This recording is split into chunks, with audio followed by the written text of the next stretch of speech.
Bonjour, je suis heureuse de vous retrouver dans cette nouvelle vidéo où on va parler bien de pratique du magnétisme et donc de la pratique surtout des séances de magnétisme et un peu de leur durée. Combien de temps devrait durer une séance de magnétisme et cette durée, comment faire pour l'augmenter quand c'est nécessaire par rapport aux besoins de la personne que vous recevez et aussi comment faire pour déterminer le nombre de séances que vous pouvez faire par jour et voir si vous pouvez augmenter ce nombre de séances et donc tout simplement comment faire pour gagner en endurance énergétique. Je vous raconte ça tout de suite.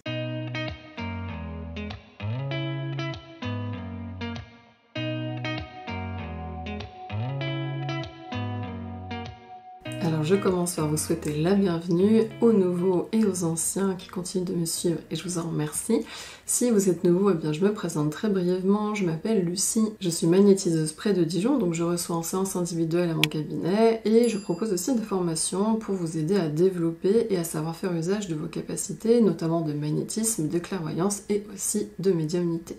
Donc si vous avez besoin d'avoir plus d'informations sur les activités et ce que je propose, je remets systématiquement tout en lien dans la description de chacune de mes vidéos. Donc revenons au sujet du jour dans lequel je vais aborder deux grands axes. Le premier, c'est combien de temps doit durer une séance et comment faire pour augmenter la durée des séances. Donc avant de développer ces deux points, j'ai besoin de rappeler, même pour les anciens, qu'ici on parle uniquement du magnétisme chirodynamique, c'est-à-dire du rayonnement qui émane en fait de vos centres et de vos champs chiromagnétiques. Donc ces petits centres qui sont dans les mains et lorsque l'on fait un effort que je vais appeler de forception chiromagnétique, vous mettez en concentration et en rayonnement ces centres et vous dégagez, vous rayonnez du magnétisme.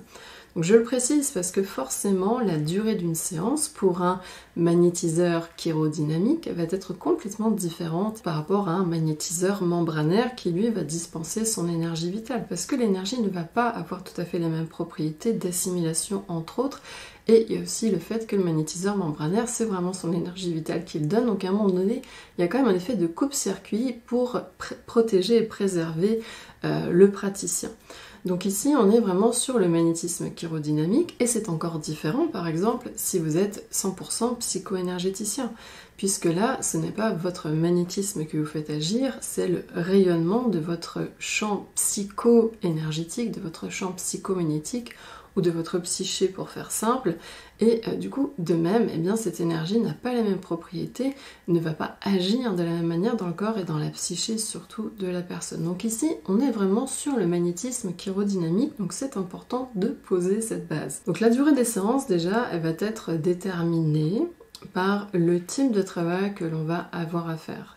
Si c'est un travail qui est majoritairement adressé à la psyché de la personne, parce que c'est sur le plan émotionnel, mental, psychosomatique que l'on souhaite agir, on sait que le gros de notre travail va être fait au niveau de la tête, au niveau de la psyché de la personne et donc pas son corps. Si la personne elle a aussi des problèmes d'ordre purement physique et qui ne seraient pas forcément liés avec un problème psychosomatique, c'est-à-dire des interférences psychosomatiques qui se répercuteraient dans le corps énergétique et qui provoqueraient des symptômes physiques, mais dont la nature, dont la source, est d'origine énergétique psychologique.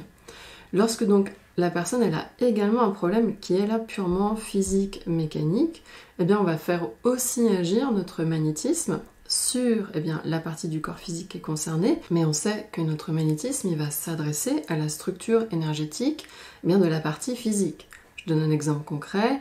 Si la personne, par exemple, elle a un état de stress par rapport à son vécu professionnel ou relationnel, et que l'on souhaite agir pour faire un travail d'apaisement, de dissoudre le stress, de l'aider à retrouver plus de sérénité et de disponibilité intérieure, ça va donc être notre travail psycho-énergétique.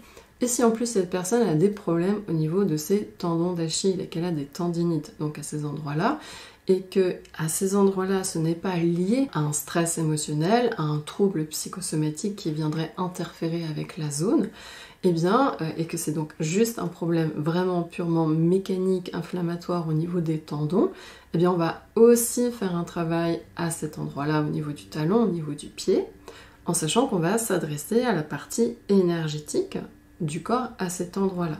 Donc on va avoir d'une part un travail psycho-énergétique et un travail d'une part bioénergétique. Bioénergétique c'est biologique, énergétique, psycho-énergétique c'est psychologique, énergétique. Voilà pour les petites définitions. Donc en fonction du travail que l'on a à faire, la séance peut être plus ou moins longue.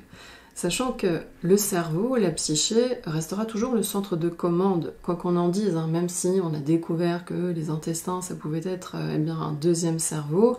On a des neurones en fait en de nombreux endroits, pas que dans les intestins, mais on en a aussi dans le cœur par exemple, des neurones, mais le centre de commande principal c'est notre tête, c'est le système nerveux central, c'est l'ordinateur de bord qui va gérer, qui va distribuer aussi votre magnétisme dans le corps, dans la partie énergétique du corps, qui va convertir votre magnétisme en carburant, en force de travail pour opérer au-dedans de ces systèmes, relancer des processus.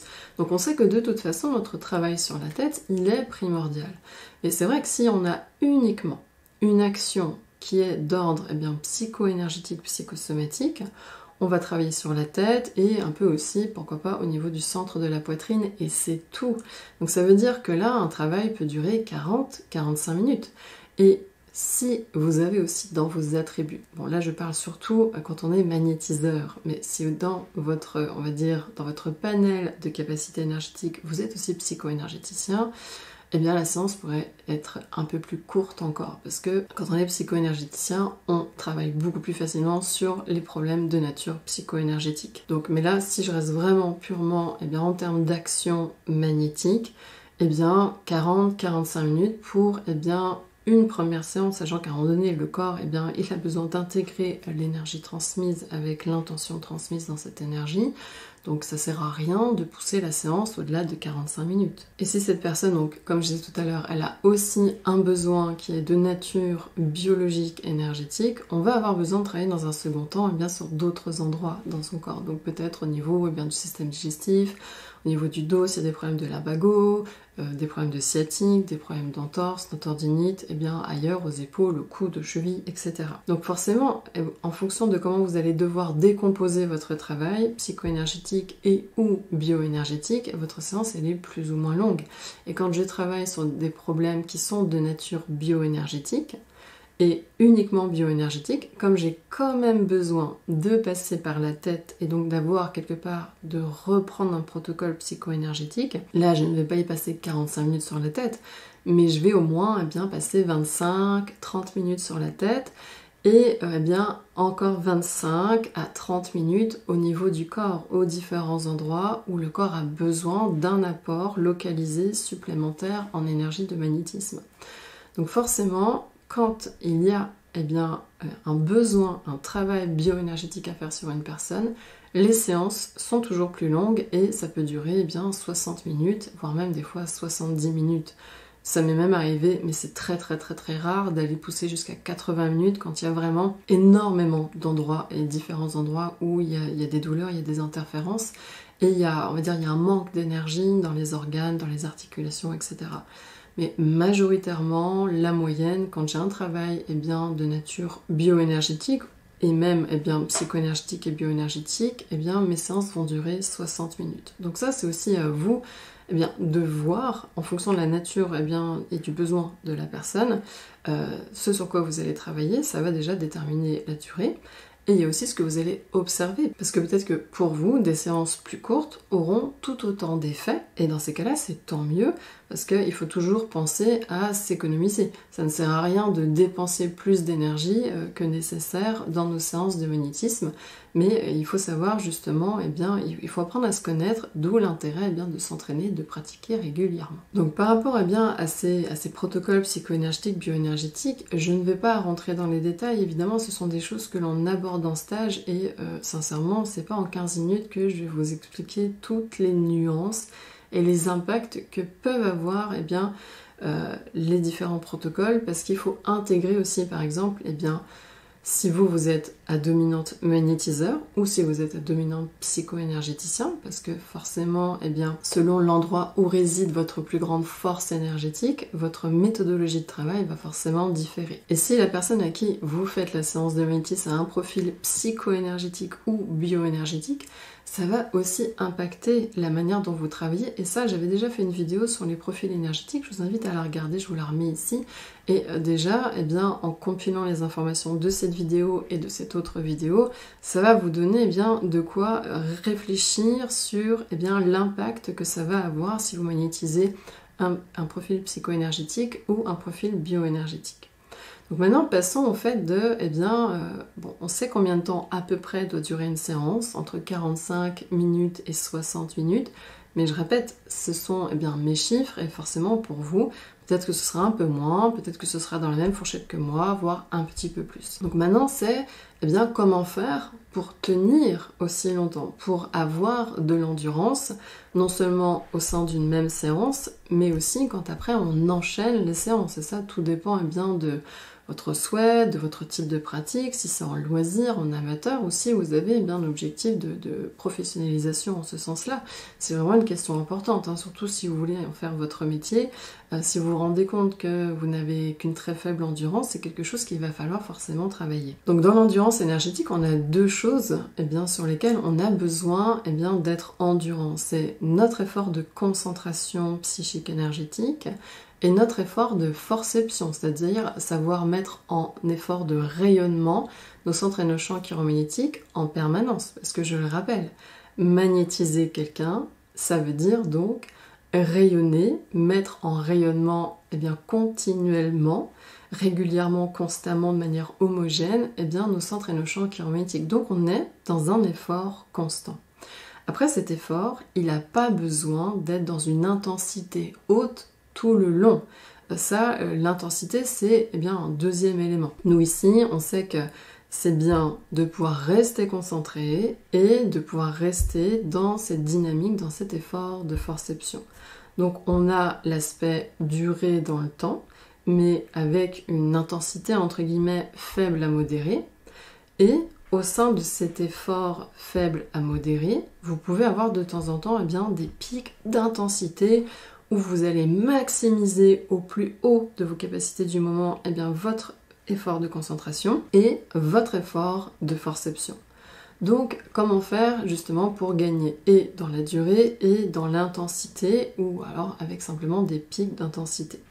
Bien, la première chose, ça va être eh bien, de vous entraîner dans vos pratiques personnelles, les pratiques de développement. Et si vous n'avez aucun exercice de référence, eh bien, les mini-cours de magnétisme qui sont gratuits, que je propose, et vous avez le lien en description de la vidéo, ces exercices, ils sont parfaits pour ça. Vous avez un exercice de concentration qui dure 20 minutes et un exercice de développement de votre magnétisme qui dure 20 minutes. Donc déjà, de vous exercer sur l'un et sur l'autre sur une durée de 20 minutes, ça va vous donner une idée de où est-ce que vous en êtes dans votre endurance. Si vous tenez la concentration, si vous tenez l'effort magnétique de forception pendant 20 minutes, sans aucun souci, c'est que déjà vous avez une très bonne endurance et que vous allez pouvoir allonger et donc simplement prolonger l'exercice autant de temps que vous le souhaitez, que vous le pouvez. Et lorsque vous sentez que vous avez une baisse dans votre capacité à rester concentré, c'est qu'il sera temps d'arrêter l'exercice, de regarder combien de temps vous y avez passé, ça vous donne eh bien, une idée. De même pour l'effort de forception chiromagnétique, eh bien, quand vous sentez que ça devient compliqué de tenir quelque chose de régulier, d'homogène, de constant dans l'effort, eh bien, c'est qu'il est temps d'arrêter l'exercice, vous regardez combien de temps vous avez duré et ça vous donne une idée. Parce que quand on fait une séance de magnétisme, donc quand on fait un soin énergétique, vous avez besoin d'être et concentré et être dans l'effort de forception chiromagnétique. Parce que la concentration, même si on va quand même nuancer les choses. La chose la plus importante dont vous avez besoin en magnétisme, en séance, c'est de votre magnétisme. La concentration, ici, elle est secondaire. Mais pas si secondaire que ça, parce que vous avez besoin de poser des intentions claires, nettes, précises, avec une sorte de densité quand même, que vos intentions elles soient appuyées et que vos intentions donc imprègnent bien encode bien, programme bien l'énergie de votre magnétisme. Donc quand même, la concentration, ça va aussi être important, mais le plus important, ça reste l'énergie de magnétisme. Si vous n'avez pas de cette énergie-là, vous ne faites pas une séance de magnétisme. Donc déjà, le plus important, eh bien, ce sera d'apprendre à être endurant dans votre effort de forception chiromagnétique, parce que c'est vraiment la première chose dont vous avez le plus besoin. Et après, de voir comment vous pouvez gagner en durée, en endurance de concentration psychique, parce que ça, c'est ce qui va vraiment donner une finesse, une précision, une force d'impact et de subtilité aussi dans les différentes couches du corps énergétique et de la psyché de la personne qui vont faire une différence dans le soin. Donc pour augmenter votre endurance tant de concentration que de forception magnétique, ça va être d'avoir vos entraînements, donc vos pratiques personnelles pour vous développer. Et donc l'endurance, ça va surtout concerner la durée. Combien de temps vous pouvez tenir donc sur cet effort qui est faible à modéré. Et de temps en temps, lorsque vous avez vu que vous étiez à l'aise en termes de durée, peut-être à l'aise sur au moins 20 minutes, puis que vous allez augmenter, prolonger de quelques minutes, 5 minutes, puis si 25 minutes ça passe, à un moment donné vous dites ok, je rallonge de 5 minutes et vous voyez. Et en fait, il faut vraiment faire l'effort de se mobiliser intérieurement. Ça va vraiment venir vous chercher au-dedans de vous. C'est pas un effort que l'on fait en mode automatique où vous n'êtes pas ce que vous faites. Non, évidemment, pour aller gagner en endurance, ça veut dire que vous êtes hautement conscient, hautement présent, hautement investi, engagé dans cette recherche de pouvoir tenir l'effort plus longtemps. Donc déjà, forcément, il faut vraiment être participatif, volontaire et dynamique dans cet effort. Donc quand vous voyez que vous tenez bien vos 25 minutes, que vous tenez bien au bout d'un moment vos 30 minutes, eh bien, ce que vous allez aussi pouvoir faire, et même sans avoir besoin d'atteindre ces 30 minutes, c'est d'avoir des pics d'intensité très soutenus, d'intensité haute. Forcément, c'est l'intensité que vous êtes capable de fournir à un instant T. D'un jour à l'autre, cette intensité elle peut varier, même si vous cherchez à aller au maximum, ce maximum il peut varier d'un jour à l'autre, et de mois en mois, la barre va augmenter en termes de niveau d'intensité.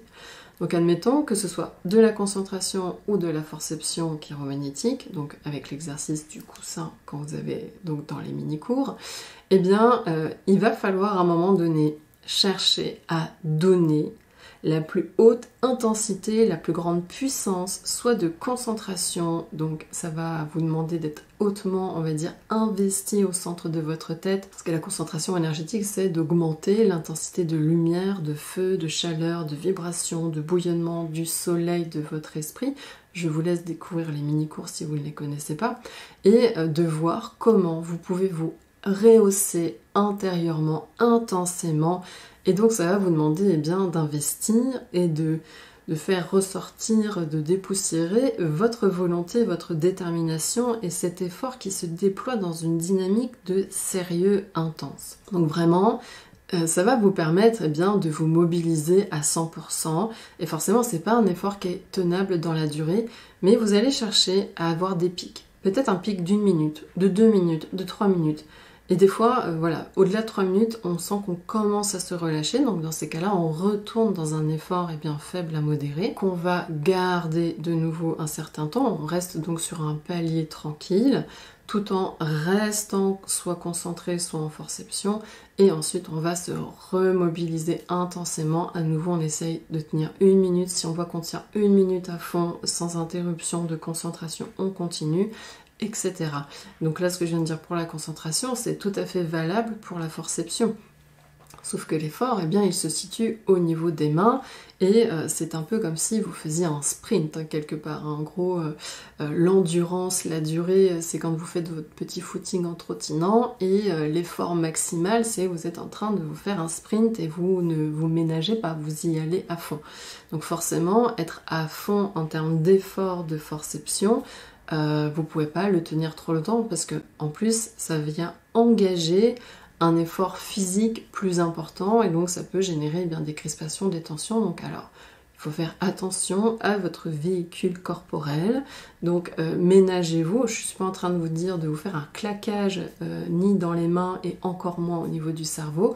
On est d'accord que c'est de manière intelligente que vous modulez vers l'intensité. C'est comme si je reprends l'exemple de la course à pied et faire un sprint, c'est pas se claquer le corps et se faire une crise cardiaque, hein, c'est pas ça, hein, c'est vraiment faire les choses de manière intelligente, c'est de sentir quelle est votre limite maximale en termes d'effort avec une intensité haute. Donc grâce à vos pratiques personnelles, vous allez pouvoir du coup allonger et la durée et votre capacité à tenir un effort intense et soutenu, mais là sur une durée plus courte. Et du coup, vous allez le sentir dans vos séances de magnétisme. Ça va vous paraître tellement plus fluide, tellement plus facile, et en plus, vous allez pouvoir vous concentrer un peu plus sur les intentions, sur les zones sur lesquelles vous voulez travailler, sur la modulation de l'énergie, si vous avez un feedback en retour dans vos mains ou dans votre esprit, sur comment l'énergie travaille. Ça va vous dégager de l'espace, de la disponibilité intérieure, vous serez tellement plus à l'aise.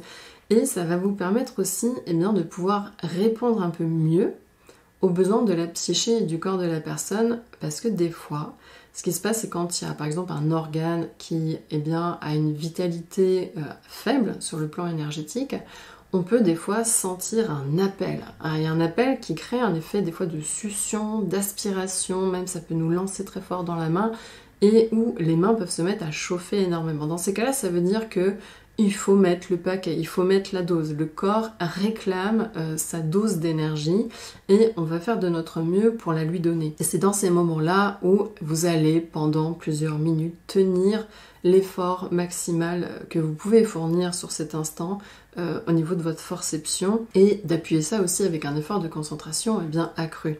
Par contre, on est d'accord, quand on est en séance, c'est pas l'idée de taper un sprint et derrière de ne plus avoir de jus.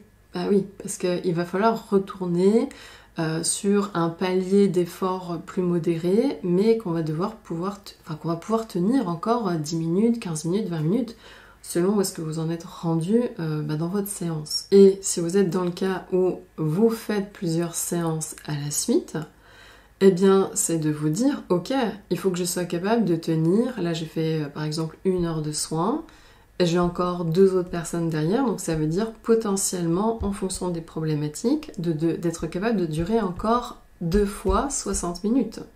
Et là, je sens compter le temps d'échange avec la personne où on est concentré, on est présent, et ça nous fait quand même dépenser de l'énergie d'être concentré et d'être à l'écoute attentive de la personne. J'aime bien faire des comparaisons avec le sport. Admettons, si vous êtes capable de faire 15 km et qu'un soin représente 5 km, vous savez que c'est bon, c'est ok. Vous allez pouvoir faire vos 3 soins, c'est réparti en 3 fois. Si par contre, vous avez une capacité de faire que 10 km et que en plus vous faites des temps de fractionné de sprint, vous n'allez jamais pouvoir tenir vos 3 séances. Donc, ça va être à vous déjà d'observer dans quel état de fatigue et de fatigue vraiment physique, comme si vous aviez fait vraiment un effort physique, sauf qu'ici c'est un effort qui est d'abord énergétique, mais ça impacte forcément votre corps physique, puisque votre structure énergétique est indissociable de votre matrice physique. Donc si vous ressentez une sorte de douce fatigue physique, mais pas fatigue au point d'être dans votre canapé, je parle juste, vous sentez que vous avez fourni un effort, mais que vous en avez encore sous le pied, entre guillemets, c'est que c'est bon, c'est juste une bonne fatigue. Et si vous avez d'autres soins derrière, peut-être vous allez vous prendre une pause de 10 minutes, vous reposer, penser à rien, boire de l'eau, vous faire un encas, un goûter, etc. Et hop, ça va repartir. Si par contre vous sentez que là, si on vous demandait là tout de suite maintenant de refaire un soin, c'est juste hors de question, là ça vous indique que là vous avez beaucoup donné, soit vous êtes au maximum de vos capacités d'endurance actuellement, soit il y a peut-être aussi d'autres choses qui vous ont fatigué. Parce que ça c'est quand même important de le noter, il y a très souvent, quand on est dans une sorte de surinvestissement dans la relation d'aide avec l'autre, on va se consumer, on va dépenser plus d'énergie qu'il n'en faut. Donc si vous vous sentez fatigué après une séance, et avant d'imputer ça sur des raisons invisibles, énergétiques, d'entités, de parasites, etc., on revient à soi. Est-ce qu'en termes d'endurance, vous sentez que vous avez été un petit peu trop loin dans votre effort, dans votre dépense énergétique physique? Et ça, c'est à comparer par rapport à vos temps de pratique personnelle. Ça va vous faire votre propre système de repérage interne. Vous êtes capable de vous observer vous-même et de sentir, de faire cette comparaison. Voilà, quand je fais mes pratiques, dans quel état je suis en sortant de mes pratiques, et là, dans quel état je suis en sortant de cette séance de magnétisme. S'il y a une fatigue qui est vraiment plus importante, après ça va être l'invitation d'observer comment vous vous êtes senti dans la relation en termes de votre positionnement. Est-ce que vous étiez bien resté en vous-même, avec vous-même et quelque part dans cette intégration que ce que vit l'autre, ce que va apporter l'autre, lui appartient à 100%, que vous n'êtes pas là pour lui enlever de ses épaules les poids que la personne va porter ou ses souffrances, vous êtes là pour apporter votre soutien, votre accompagnement, votre compétence de magnétisme, mais il n'y a pas vocation à vouloir à tout prix délester la personne de ce qu'elle porte. Non, la personne après, elle va se soigner, elle en fait. Votre magnétisme va lui donner plus de force pour le faire, mais c'est la personne en fait qui va se soigner. Donc vous, c'est pas, on va dire, votre rôle. Donc si vous sentez qu'il y a une sorte de surinvestissement, donc un manque de détachement, ça, c'est très souvent la cause de fatigue, d'une grosse fatigue en fait après. Et ça peut aussi être une fatigue qui est liée à une pression que vous vous seriez mis. Donc observez-vous. Dans quel état émotionnel vous vous sentez, ou vous vous êtes senti pendant le soin. Est-ce que vous avez, on va dire, réussi à être resté concentré, sérieux, plus ou moins serein? La sérénité absolue, parfaite n'existe pas. Mais est-ce que vous avez perçu des variations en termes de stress, des doutes, des pensées parasites? Voilà, parce que dans ces cas-là, c'est simplement des choses qui vous appartiennent. Et vous avez fonctionné en fait en sur-régime dans votre séance de magnétisme. Et vous avez dépensé beaucoup plus d'énergie qu'il n'en aurait fallu. Et des fois, on dépense plus d'énergie parce que non seulement on fait la séance, mais en plus, vous avez votre propre gestion interne qui va vous demander de l'énergie. Donc ça, souvent, ça peut faire qu'on sort d'une séance de magnétisme où vous pouvez vous sentir drainé. Donc ça, c'est un indicateur important parce que ça va vous inviter à vous repositionner, à voir comment vous pouvez réajuster les choses, et d'analyser et de voir ce que vous pouvez modifier. Donc j'ai fait pas mal de vidéos quand même sur le positionnement, le détachement intérieur, la relation à l'autre, le syndrome du sauveur, etc. Donc je vous remets la playlist ici directement. Donc on a vu que la durée des séances allait dépendre de la nature du travail que vous allez faire, et je vais vous apporter une information supplémentaire. Les chronos, les temps que je vous ai donnés en début de vidéo sont valables pour les soins, les séances en présentiel.